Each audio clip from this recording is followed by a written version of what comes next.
Ndugu zangu madereva wa loose cargo, ndugu zangu madereva wa container, ndugu zangu madereva wa mabasi, ndugu zangu madereva wa tenki, ni wakati wa kuunganisha fikra sasa, tuwe kitu kimoja. Tunavyoenda kudai maslahi katika taifa hili, ni lazima tuzungumze lugha moja. Tusizungumze lugha huyu alifanya hii, huyu alifanya hiki. Tunajua tumeumizwa sana. Tunajua tumeumizwa sana na baadhi ya viongozi ambao tuliwaamini, leo hii wamekuwa wanawatumikia waajiri wetu na sio kutetea maslahi yetu. Niwaombe madereva wa Tanzania, taasisi ya tasnia madereva wazalendo Tanzania hii ipo kwa ajili ya kutetea haki sawa. Dereva upate haki na mwajiri apate haki, kwa sababu bila kuwa na matajiri katika taifa letu watakao kuwa naendelea kiuchumi, hatuwezi kuwa na uchumi bora vile vile. Lakini vile vile hata kuwa na matajiri tu katika taifa letu bila kuwa na madereva bora, uchumi hauwezi kupanda. Sisi sote tunategemeana. Sisi sote tunategemeana. Mwajiri inatakiwa mlinde dereva na dereva inatakiwa mlinde mwajiri. Maana ya kusema mwajiriwa mlinde tajiri ni kwamba unapopewa chombo cha tajiri yako ni lazima ukilinde kwa wivu mkubwa, kwa sababu ndio chombo kinachokupa mshahara, ndio chombo kinachokufanya wewe uonekane mwanataaluma. Lakini niiombe serikali, wito wangu kwa serikali, serikali inatakiwa ituweke wazi kuhusu wawekezaji wa taifa hili na iwakumbushe wawekezaji wa taifa hili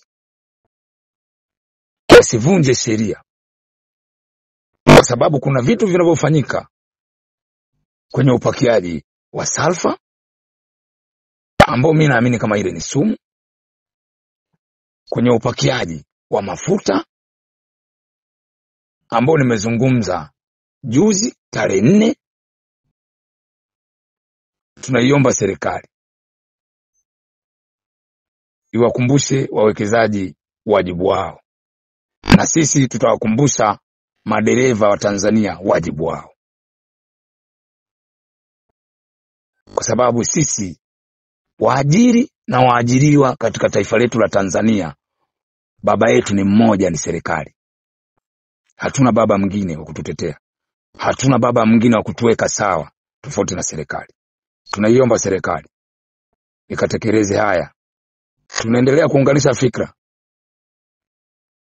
kuunganisha fikra, hatujachoka.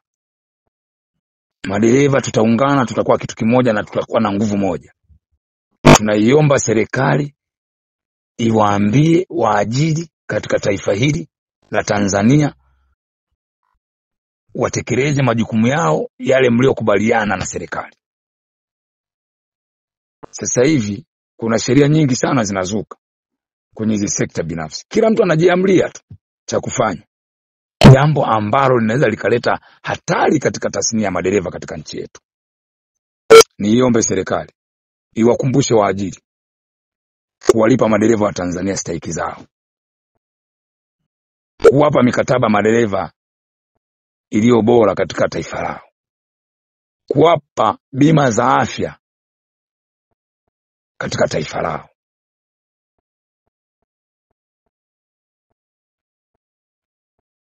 Na ni wajibu wa dereva kupigania haki ambazo tunazoziendea katika taifa letu.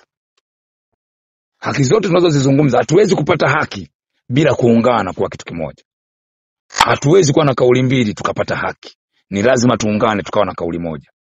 Wito wangu kwa madereva wa Tanzania, ungeni mkono taasisi ya tasnia madereva wazalendo Tanzania, ndio utakaokuwa chombo cha ukombozi katika taifa letu.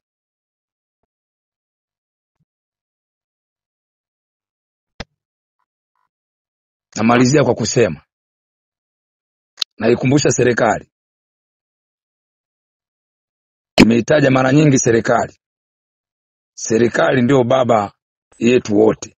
Serikali ndio baba wa mwajiri, serikali ndio baba wa mwajiriwa. Tunaikumbusha serikali, watu wenye dhamana, lisimamieni hili.